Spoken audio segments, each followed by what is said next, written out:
Before replacing a turbocharger, it is important to conduct a thorough diagnostic check of the engine systems.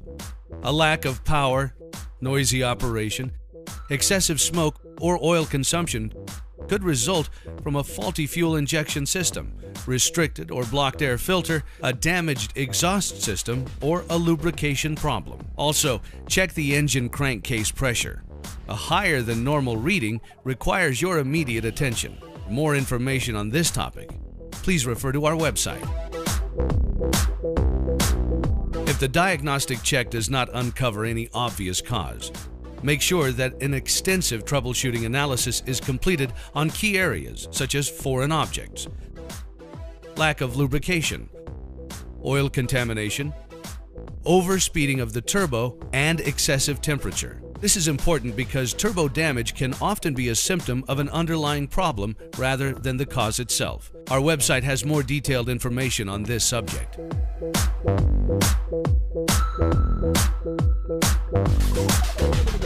Next, check the part number to ensure that it is the right one for the engine.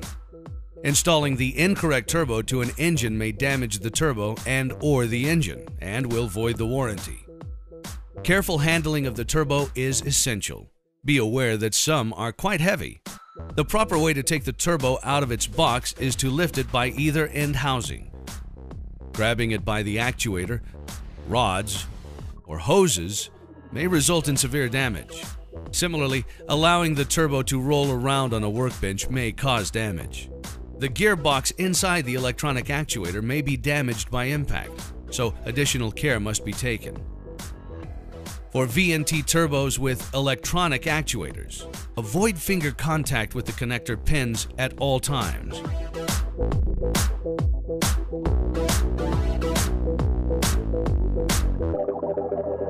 It is also recommended that you use new air, oil, and fuel filters and clean engine oil according to the engine or vehicle manufacturer's specification as part of the turbo replacement installation.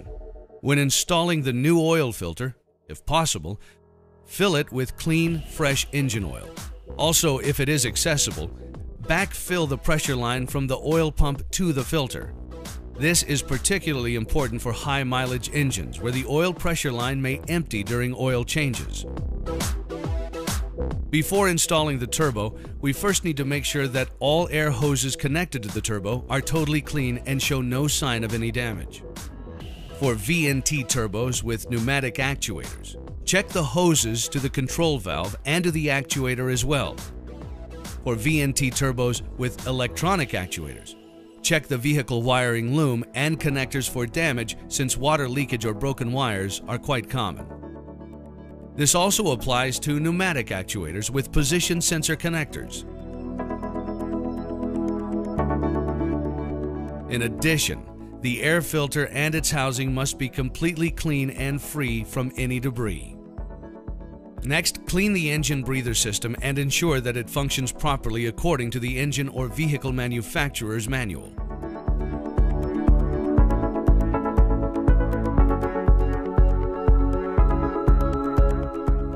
For any turbo installation, the following rules must be strictly followed. Please do not change any of the settings or the calibration of a turbo. Doing so may damage the turbo or the engine and voids the warranty. For VNT turbos, do not adjust minimum vane open position under any circumstances. Doing so could cause serious damage to the turbo or engine. Next, ensure that the correct gaskets are used. The center hole of the gasket must be perfectly aligned with the center hole of the flange. We do not recommend using liquid gasket or sealants, particularly for the oil inlet or outlet, since excessive material may enter the turbo, reducing or stopping oil flow. For information on oil torques and installation details, always refer to the engine or vehicle manufacturer's manual for correct information. A modern turbo is highly sophisticated and runs at high speed. It is important that during the whole process, you prevent dirt or debris from entering any part of the turbo to avoid catastrophic damage.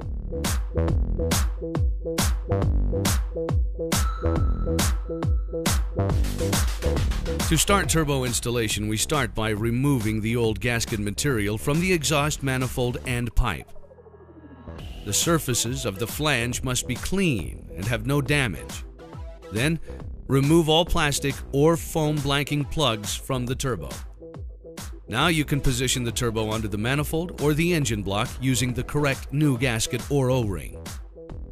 And then, reconnect the exhaust pipe. Tighten all nuts and bolts to the correct torque. Pay special attention to the oil feed and drain lines, which must be totally clean and have no damage to ensure unrestricted oil flow. Make sure that no flexible hose liners have collapsed internally and that the oil feed line is not too close to any source of heat, which may have damaged the oil feed line internally. This is common on some vehicles and difficult to detect without cutting the pipe. We recommend fitting a new oil inlet pipe when installing the new turbo.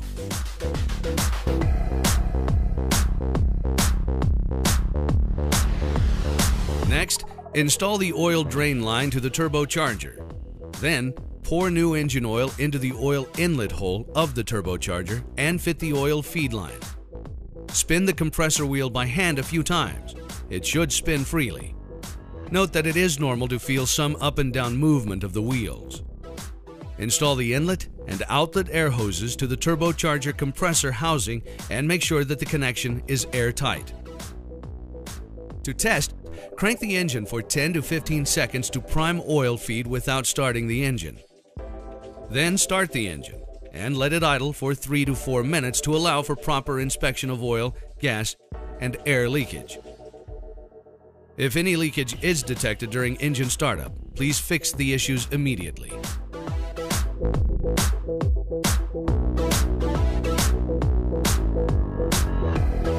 For VNT turbos, please ensure that the actuator operates correctly after startup. During vehicle key on and startup, it is normal for VNT turbos to show movement in the actuator, vane arm, and vane mechanism. And it is also normal to hear a high-pitched noise from electric actuators. If no movement is detected, please investigate the cause on the vehicle, as the actuator operations have been set and tested before it left our factory. Important note: the gears in our electronic actuators are self-blocking. This means that it is not possible to move the actuator operating arm or the connecting rod manually. Attempting to move these parts with a tool or by hand may break the gears and make the turbo unusable. Damage of this sort is not covered by our warranty. Next, stop the engine and recheck the engine oil level. It is important to make sure that the oil level is between the minimum and maximum levels allowed. After your mechanic has properly installed your Garrett turbo by following the correct steps, you can expect to enjoy the performance and reliability of your OE quality turbo for many years to come, while truly feeling the Garrett difference. To learn more about Garrett turbochargers, please visit our official website.